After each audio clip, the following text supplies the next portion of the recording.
Quel est donc l'objectif de Satan? Immuablement corrompre, l'annulation de la position de l'Église et la guerre par le moyen de la corruption. Ainsi, de cette manière, de cette façon, il peut précipiter l'Église de sa position spirituelle.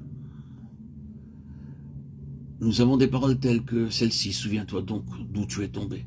Cela est dit à l'église d'Éphèse. Tu as abandonné ton premier amour. Retournez à Acte 19 et observez ce premier amour. Paul arrive à Éphèse. Et que se produit-il là par sa présentation de Christ? Pourquoi beaucoup d'entre eux apportèrent leur précieux, voire inestimable livre d'art magique et en firent un grand feu? Et l'évaluation qui en est faite représente une somme immense. Et tout cela partit en flammes. Dans une ville comme Éphèse, où Démétrius est si motivé par les profits des affaires, où le capitalisme est un facteur si important, où l'argent représente beaucoup, une immense fortune ainsi sacrifiée. Pourquoi? Parce qu'ils se tournèrent vers le Seigneur de tout leur cœur. Le témoignage de Jésus est accepté et établi. Quelle chose! Vous vous souvenez de l'entretien de Paul avec les anciens d'Éphèse? Quelle merveilleuse révélation!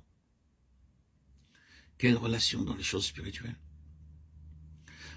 À juste raison, il lui fut accordé par la permission du Saint-Esprit d'écrire cette lettre circulaire qui avait Éphèse pour base et qui devait parcourir toutes les églises en Asie. Une lettre de dévoilement céleste. Quelle révélation, quelle position! Et maintenant, dans Apocalypse 2, il est écrit à Éphèse: tu as abandonné ton premier amour. Tu n'apprécies pas Christ, tu n'apprécies pas l'héritage, tu n'apprécies plus les choses célestes comme auparavant. Souviens-toi donc d'où tu es tombé. Tombé. Ici, nous trouvons un effondrement spirituel, l'œuvre de Satan ayant précipité Éphèse dans sa position céleste. Ainsi, le vainqueur est la personne ou la compagnie qui tient bon en faveur de la pleine révélation de Dieu. Et la pleine révélation de Dieu est un peuple céleste en qui il peut y avoir une manifestation grandissante et finalement pleine et parfaite de la gloire morale de Dieu dans cet univers. C'est la cité, la nouvelle Jérusalem descendant du ciel d'auprès de Dieu, ayant la gloire de Dieu, son éclat étant semblable à celui d'une pierre très précieuse. C'est là le but auquel Dieu travaille. Donc, bien-aimés, souvenez-vous que l'autorité de ce monde et de cet univers a son centre dans les lieux célestes. N'oublions pas cela. En cet âge, les autorités de ce monde de ténèbres se trouvent dans les lieux célestes. Dans ces lieux célestes, à présent, les principautés, les puissances, les autorités de ce monde de ténèbres agissent. Et elles font leur œuvre complètement. Ah oui, il n'y a jamais eu de temps comme celui-ci. L'œuvre méchante de Satan se manifeste parmi les nations. Leur dégradation morale apparaît avec toujours plus d'évidence. L'autorité, là, dans les lieux célestes, aussi loin que ce monde en dehors de Christ, est concernée. Je laisse de la place à la souveraineté de Dieu sur tout cela.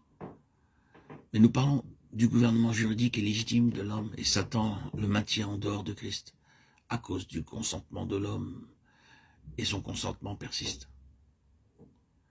Même les gens de ce pays-ci qui déplorent la manière d'agir inique et en cours dans le monde et qui voudraient très hautement et avec véhémence décrier la méchanceté de ce qui accourt, si vous leur parlez selon ces lignes d'introniser Jésus-Christ, ne vous écouteraient pas.